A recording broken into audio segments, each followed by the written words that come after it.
So hello and welcome back to my channel. और आज हम एक आर्ग्यूमेंट करने वाले हैं। वो आर्ग्यूमेंट है use of robots in warfare.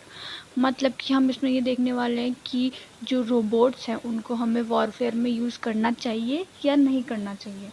ठीक है, तो सबसे पहले आर्ग्यूमेंट लिखने से पहले हमें इसका इंट्रो देना पड़ेगा। अब जैसे कि ये आर्ग्यूमेंट है तो इसमें हमको ज़्यादा बड़ा इंट्रो नहीं देना है, एक छोटा सा इंट्रो लिखना है। आप इसके डेफिनेशन के बारे में भी लिख सकते हो, इसकी डेफिनेशन दे सकते हो रोबोटिक्स की, आर्टिफिशियल इंटेलिजेंस की। लेकिन इससे ज़्यादा अच्छा होगा कि आप रिसेंट का कोई इंसिडेंट लिखो। ठीक है, तो ये ज़्यादा अच्छा रहेगा। इसलिए हम इसमें क्या लिखेंगे, हम डेफिनेशन नहीं लिखेंगे, हम इसमें लिखेंगे डायरेक्टली वाई इन न्यूज़। ठीक है, ये न्यूज़ में क्यों है। तो रिसेंटली इसराइल का जो एरोस्पेस इंडस्ट्रीज़ है उन्होंने एक रोबोट को तैयार किया है। ठीक है, जो कि बैटल जोन्स में जाने के लिए एकदम रेडी है। ठीक है, तो वो क्या करेगा, वो ट्रैक कर सकता है इन्फिल्ट्रेटर्स और ओपन फायर भी कर सकता है। ठीक है, अब इस रोबोट का नाम क्या है, REXMK2।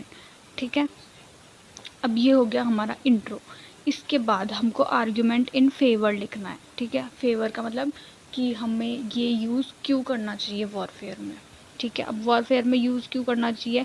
First point, no physical limitations. ठीक है, अब ये जो रोबोट्स हैं वो ऑटोनोमस होते हैं, तो वो फिज़िकली लिमिटेड नहीं होंगे। क्यों नहीं होंगे, क्योंकि उनको स्लीप और फूड की ज़रूरत नहीं है जैसे कि ह्यूमंस को होती है। ठीक है, और इनकी लॉन्गर रेंज होगी, ज़्यादा देर तक काम कर सकते हैं। ह्यूमन को फिर भी बीच बीच में ज़रूरत पड़ जाएगी कुछ खाने की, पीने की या आराम करने की, लेकिन रोबोट्स के साथ ऐसा कुछ भी नहीं है। ठीक है, अब सेकंड पॉइंट, ऑपरेशनल बेनिफिट्स। अब इसके क्या बेनिफिट्स हैं, जैसे कि ये ज़्यादा फास्टर होते हैं, ह्यूमन से ज़्यादा फास्टर होंगे और चीपर होंगे और बेटर मिशन एकम्प्लिशमेंट। ठीक है, अब इसका मतलब क्या है कि इनको अगर एक बार टारगेट आपने सेट कर दिया, ठीक है, टारगेट सेट कर दिया तो ये उसको कंप्लीट करके ही वापस आएंगे। ह्यूमंस में क्या होता है कि वो सिचुएशन के अकॉर्डिंग उसको डिले भी कर सकते हैं या उस मिशन को कैंसिल भी कर सकते हैं, वो सिचुएशन को देखते के साथ। ठीक है, और इनकी ज़्यादा लॉन्गर रेंज होती है, परसिस्टेंस ज़्यादा होगा, एंड्योरेंस ज़्यादा होगा और फास्टर टारगेट एंगेजमेंट। और सबसे important point, immunity to chemical and biological weapons. इसका मतलब क्या है, कुछ कंट्रीज़ जो होती हैं, मतलब कि कुछ एनिमी कंट्रीज़, वो क्या करती हैं कि बायोलॉजिकल वेपन्स को भी यूज़ कर लेती है। बायोलॉजिकल वेपन्स का मतलब है कि वो जैसे कि वायरस स्प्रेड करना या कोई डिजीज़ स्प्रेड कर देना, जिसको ठीक होने में काफ़ी टाइम लग सकता है और उससे बहुत ज़्यादा ह्यूमन लॉस भी होता है, सिविलियंस का भी लॉस होता है। ठीक है, तो इससे हर कंट्री सफ़र कर सकती है। तो ये वाला जो बायोलॉजिकल वेपन्स है, ये किसके ऊपर काम नहीं करेगा, रोबोट्स के ऊपर बिल्कुल काम नहीं करेगा, तो ये एक अच्छी बात है। ठीक है, अब थर्ड पॉइंट है minimizing loss of human life. अब रोबोट्स का यूज़ ज़्यादा होगा तो ह्यूमन लाइफ भी बची रहेंगी। ठीक है, उनका ज़्यादा लॉस नहीं होगा। अब ये तो थे 3 पॉइंट्स। ठीक है, वैसा तो ये 3 काफ़ी हैं, लेकिन अगर आपको और पॉइंट्स आते हो, आपके माइंड में कोई भी पॉइंट हो, तो आप कमेंट में लिख सकते हो ताकि वो सबको हेल्पफुल हो।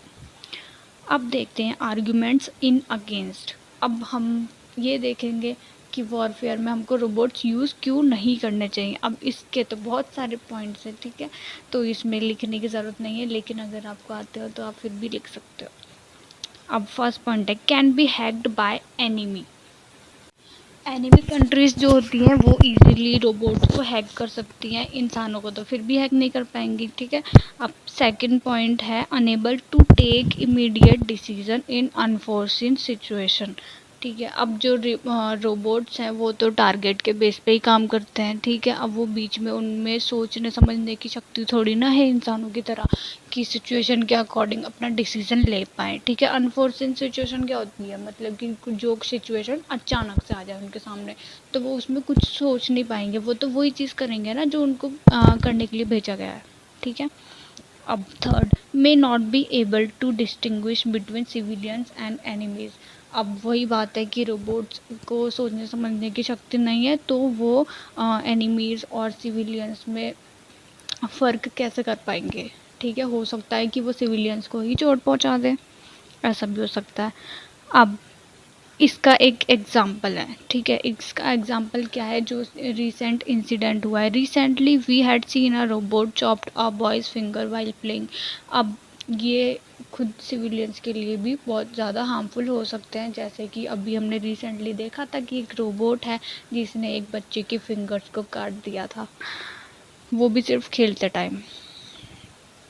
Next point, unemployment of soldiers.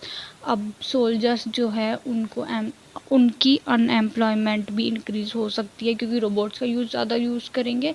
क्योंकि रोबोट्स का ज़्यादा यूज़ करेंगे तो फिर आपको पता है फिर अनएम्प्लॉयमेंट बहुत ज़्यादा बढ़ जाएगी। सिक्स्थ है system failure which affects use of enormous एम्यूशन। अब सिस्टम फेलियर भी तो हो सकता है ना, रोबोट है वो, ठीक है। Seventh, machine can be easily detected. अब वो जो रोबोट है उसको इजीली कोई एनिमी कंट्री भी डिटेक्ट कर सकती है अपनी और टेक्नोलॉजी का यूज़ करके। ह्यूमंस को तो इतना डिटेक्ट नहीं कर सकते, आप उनको देखेंगे जब आपको पता चलेगा, लेकिन मशीन्स हैं उनको दूर से भी डिटेक्ट किया जा सकता है।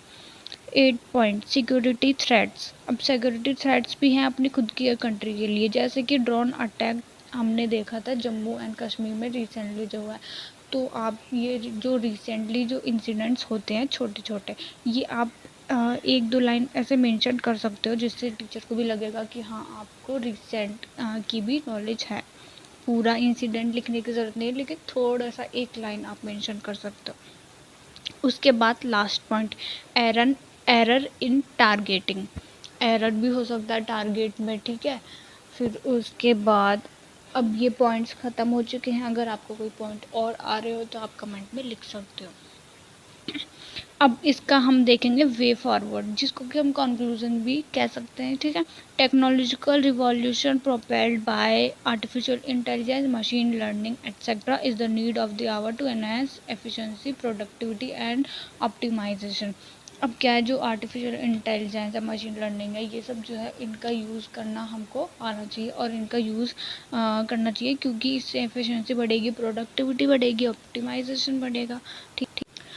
तो ये सब अगर हमको चाहिए तो उसके लिए हमको पहले रोबोटिक्स को डिप्लॉय करने से पहले वॉरफेयर में हमें क्या करना चाहिए, थोड़ा रिसर्च करनी चाहिए बहुत अच्छी से इनके बारे में, और फिर उसके बाद हमको वॉरफेयर में इनको डिप्लॉय करना चाहिए, ताकि हमारी जो अपॉर्चुनिटीज़ है वो बढ़ जाए और क्या कम हो, ह्यूमंस का लॉस कम हो, जो कि वॉरफेयर में बहुत ज़्यादा होता है, ठीक है। तो वो लॉस कम होना चाहिए और हमें बेनिफिट्स जो है रोबोटिक्स से मिलते हैं वो बहुत ज़्यादा इंक्रीज़ होने चाहिए। तो ये है हमारा टारगेट, ये हम इंडिया को करना चाहिए। और बस इस वीडियो में इतना ही।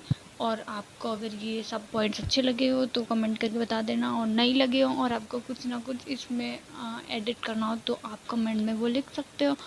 और आपको कोई पॉइंट्स याद आ रहे हो तो आप अपने पॉइंट्स भी लिख सकते हो कमेंट में, ठीक है। Bye bye.